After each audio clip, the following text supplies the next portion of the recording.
Hello everyone, this is James Shore with another test-driven JavaScript video. I'm recording this on October 19th, 2012, picking up right where we left off in the last episode. And what we're doing here is this is the second episode of a new chapter that's all about DOM testing on multiple clients using Testacular. So once again, we've got all these different browsers working and testing that we're testing against. And what we're trying to do now is in preparation for creating a drawing to being able to draw on our WeWiki page, what we're doing is we're trying to get the ability to test our DOM. That's the document object model, basically the HTML, the underlying HTML for a page, the elements and nodes and so forth. And we've just been trying to figure out how to make that work with Testacular. And last time we learned that what Testacular does is it loads at runtime. Every time you run the test, it recreates this content.html, puts your scripts into it, and then that is the context that your test runs in. We were just about to, at the end of the last episode, we were just about to try to append an element to that document and see if it shows up, because that's what we want to do next. Is we want to insert elements into the DOM and then assert that the element exists. Let's go ahead and do that. The first thing I'd like to do is we'll just create a div element. So we'll create a div element and let's give it a ID of TDJS, so we'll recognize it as ours, and then we will append that to the body. And we'll dump that out just to give us something to break on. So let's see what happens when we run that. Okay, it's calling that a circular structure, which has caused IE9 to hang. I'm not sure why it's doing that. All of our other browsers are just fine, but go ahead and restart this one. And every time it does that, it really throws Testacular into a tizzy, or maybe the browser gets into an inconsistent state or something. I don't know. But there's this little dance I have to do of shutting down Testacular, reconnecting it here, shutting it down again, and reconnecting again. It's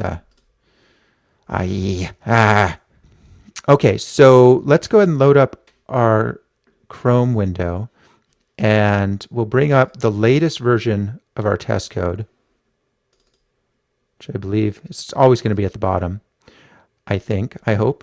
It looks like it's given a timestamp or something. So I've set a breakpoint here at the dump. So at that point, after we run the tests, right now, if we look at our DOM, there's absolutely nothing in here. But if we run our tests and have it pause, now it's in the middle of executing, and we should see in our DOM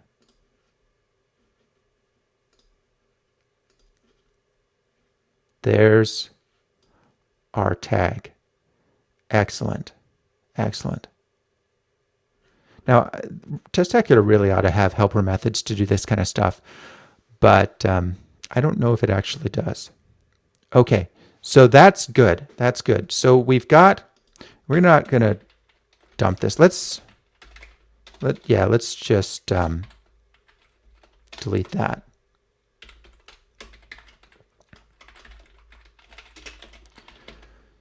Now we need to let this continue running. Windows 9 has gone into a tizzy again. Okay, so we have the ability to put the element in there. Now let's see, and let's go ahead and check that in. I'm going to be pretty granular about this. Now let's go ahead and just pull it back out again. It should be as simple as, let's see, we'll set another attribute on it.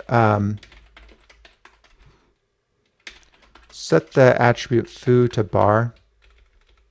Let's make sure that doesn't cause any problems on any of our browsers. Nope, I wouldn't have expected it to. Now let's go ahead and pull that div back out. So we'll ask the document for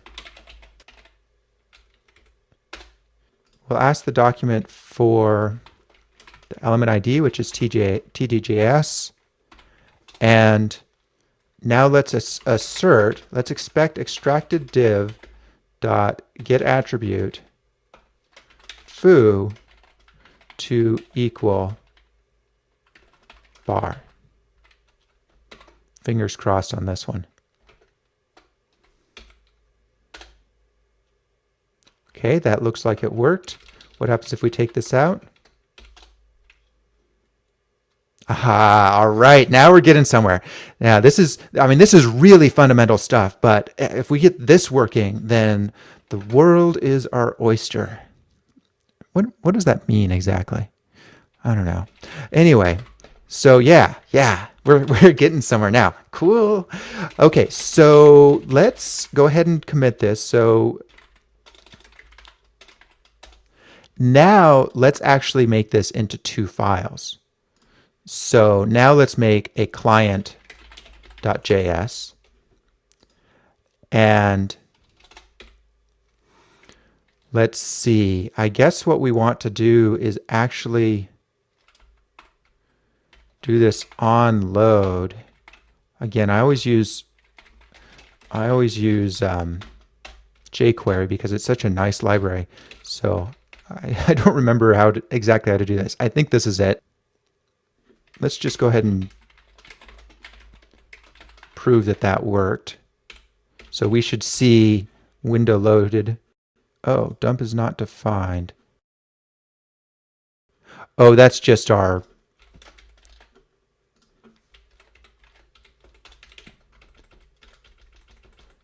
lint stuff. Let's go ahead and add that to our to-do.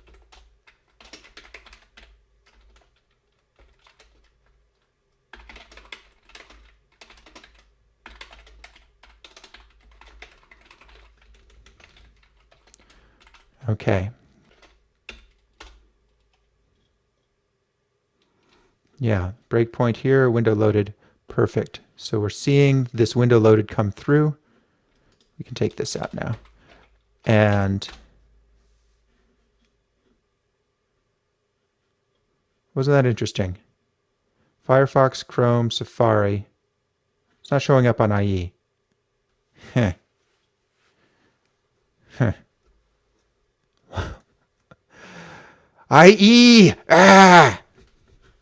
That's okay. This is just temporary code. We're going to get jQuery in here, and jQuery will abstract all that out for us. So let's... This is why we do this multi-browser testing, this crazy running all these browsers simultaneously stuff because of this. So now let's go ahead and put this into here and see if that works. That would be a negatory, Captain. No. Oh, wow. Okay, that just paused a very long time. So it worked on everything except IE, and that presumably is because the window.onload function is not working in IE. But that's okay. That's okay. All right. So, but we do have this now working with client and client tests. So that's a step forward. So we now have the ability to do something in our production code, which is here, and make some assertions about it here in our test code. Now, what should we do? I think the next thing to do is to get jQuery in here. We're going to want to use it. Like I said, it's such a great cross-platform library that I can't see any reason why we wouldn't want to do it. Let's go ahead and do that. Let me just update the to-dos. So we've got our test looking at the testacular DOM. We're inserting an element. We're asserting that the element exists. Now, I think what I'd like to do is install jQuery. So I'm going to do that offline so as not to waste all your time. I will be back in a moment. Okay, I'm back. So I've got jQuery downloaded. This is the latest development version here, and I put it here in jQuery. And vendor client, that's not a great name, but it's the best one I could think of right now, and we can always change it later. Originally I put it under client/vendor, which was also not a great spot for it, but it didn't lint properly. And because the exclude method on file list doesn't work in our Jake file, I had to move it to the top level. And also it's not really our source code, so I didn't want to put it there. Anyway, it's not coming. In order for us to use jQuery, though, we actually have to send it over to the browser, and it's not coming over yet because we haven't modified our Testacular configuration. Let's go ahead and add that now.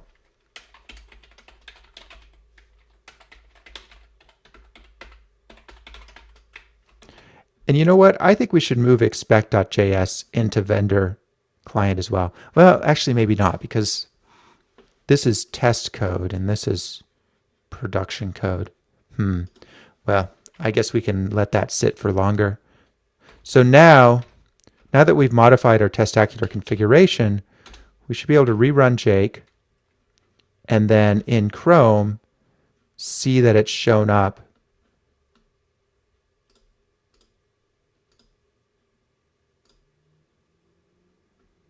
here, but I'm not seeing it. Oh, of course, I forgot.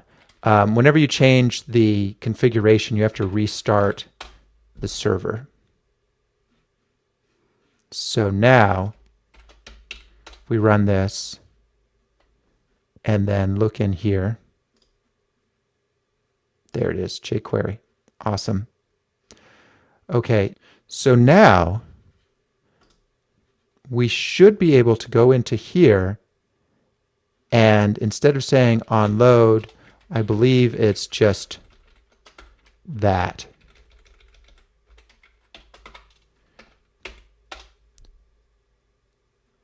And that's giving us linting problems. We'll just run test client on it. Okay. It's sort of working, but IE, of course, is still giving us a problem. So that's what we'll have to look at next time. So we've got jQuery installed. Next thing to do is to get onload working in IE. Or maybe not worry about onload, because that's not really the main thing we have here. So we'll look at that in more detail next time. That's it for this one. Thanks for watching, everybody. I will see you next time.